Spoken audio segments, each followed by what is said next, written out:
they've been through lots of interesting barriers and handicaps and have come out on the other side in quite a brilliant way.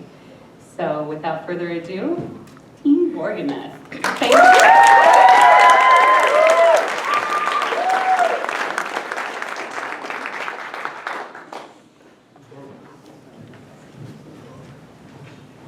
So, before we start, does anybody have like any quick tips for public speaking?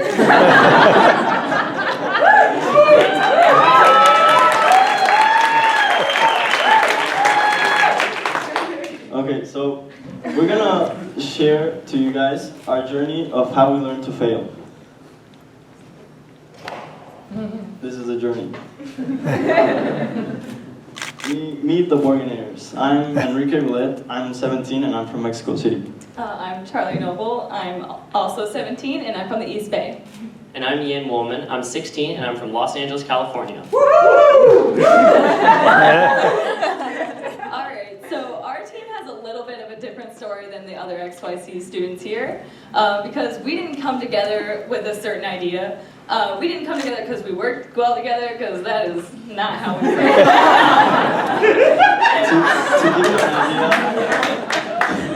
To give you an idea of how we worked, in brainstorming, every time someone presented a new idea, World War III broke loose. It was ridiculous. It's true. So, everyone's passions were completely different. I'm interested in health, Ian's interested in security and law, and Enrique is interested in drones. And this kind of random blob of ideas just came together in the World War III brainstorming. And here's our idea. So our idea, after many sessions of brainstorming, we came up with the simple idea of this simple equation. Organs plus drones and all that security stuff with the FAA and regulations, putting all of our interests together, equals a new idea, Sky Angel, a heart-to-heart network. Our idea was to create a service to connect hospitals to one another so that they could transport precious organs to patients in need. Because right now, currently, organs are transported via cars, airplanes, and helicopters, and the two latter are very expensive, and the first, well, cars, they have to go through traffic and they're not direct, while our drones would be a direct flight to the person in need, the patient. And so here's a small video of our first prototype when we first came up with the idea. So here's the drone taking off, and then in the box there's the heart.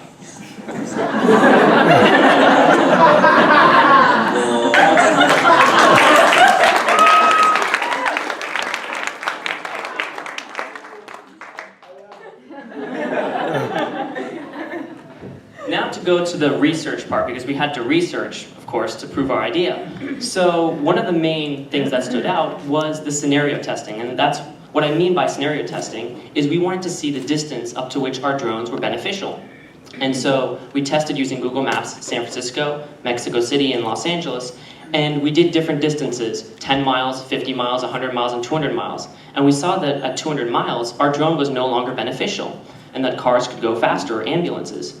And so this is our typical ideal drone with its different features going a range of about 150 miles. Now, here's a little video of our first working prototype.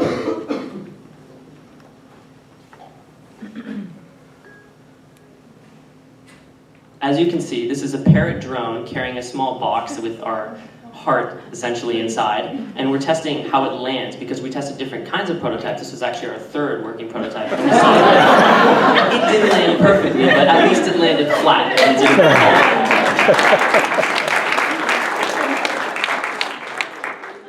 And now this is just an extra little video of our team dynamic.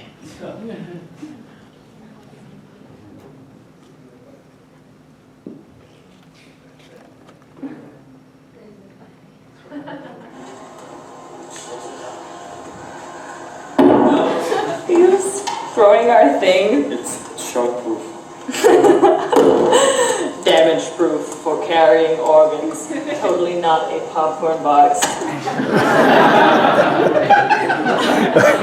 We're really legit. So here's some of our organ research. I'm the organ nut. So just to highlight some facts that we thought were important. The heart, so the procurement of a heart, which is the getting and transporting it to the hospital that needs it, it takes about $80,000. So the total comes up to be a little less than $1 million. So just adding that $80,000 on for a helicopter trip or a cargo plane or even a car is not beneficial for the person that actually needs those organs. Alright, and if you don't know a lot about how the status is in the United States, right now, this is from 2009, but I know the real numbers, and right now the waiting list is around 130,000, but the donors are only 14,000, and that's that green line, so there's nowhere near enough donors for the amount of people that need the organs. Okay, so the first fail. We talked to a doctor 5 days ago, and there are 3 main issues with our problem. Number 1, there are not enough organs, so raise your hand if you're an organ donor. Thank you. Number 2, there's a surgeon shortage. And number 3, organ transplant can only be done in certain centers around the country. So what does this all mean? When you're in LA and you need a heart, and you find an organ donor in San Diego, the surgeon actually has to travel to get that heart and to cut it in the specific way that the patient needs it. So, a drone couldn't carry a person, therefore our idea wouldn't work. But we're ahead of our time because we concluded that if you have a robot in the other side that would actually cut the organ in the specific way we need it, the drone could then transport it back. So, and this is a startup curve by Mark Wynn.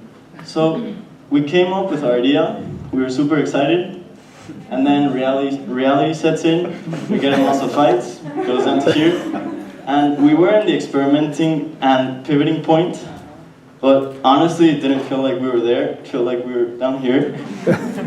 So, yeah, so what we learned. While we were down there, we actually learned a lot of lessons.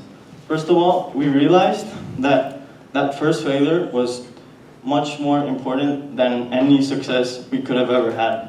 Because we understood the importance of pivoting into a new idea very fast and trying new things.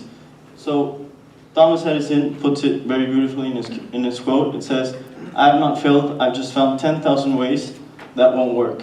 So, as they say in Silicon Valley, fail fast and fail often.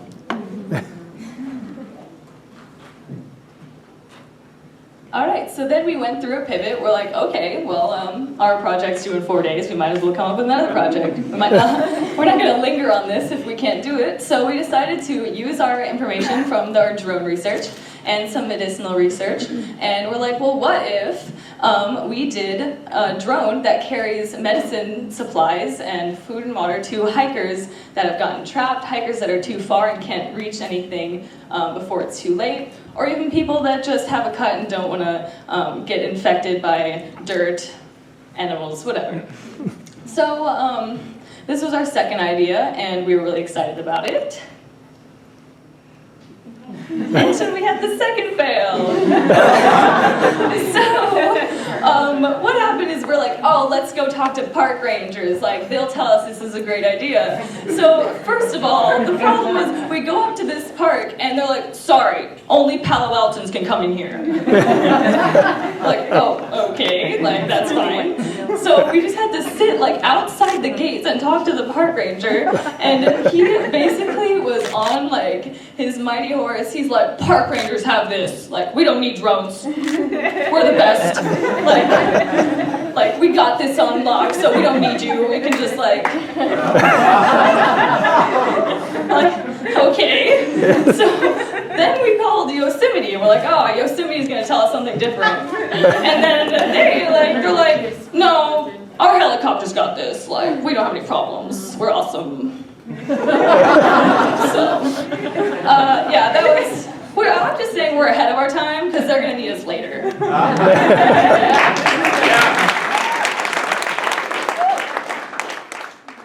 So what's next? What's next next for all of us? Well, it's kind of boring. We're just going to go back to high school. We're going to sit in classes. We're going to do homework. Just so boring. I mean, Enrique is just going to go back and finish his junior year of high school in Mexico. And Charlie's gonna finish her senior year in high school. And Jan's also got to finish his junior year in high school. It's all pretty boring, right? Well, no, because we're going to go back to our high schools. And we're not just going to do those boring things. We're going to inspire our fellow peers and students to do the same as us and become mini young entrepreneurs. Experiment with new things, be inventors, create, and also teach them that failure is all right. Teach them that it's when you hit rock bottom and you look back up at all the things you did wrong that you learn. And from there, you can use those mistakes, tweak them a bit, and then you come and you arrive at success. And so, finally, we only tested our idea in the United States. We only tried to find out if it works here. We didn't go to other countries. We didn't go to other continents. So maybe, and perhaps, one day in the future, Sky Angel, a heart-to-heart network, will be saving your lives.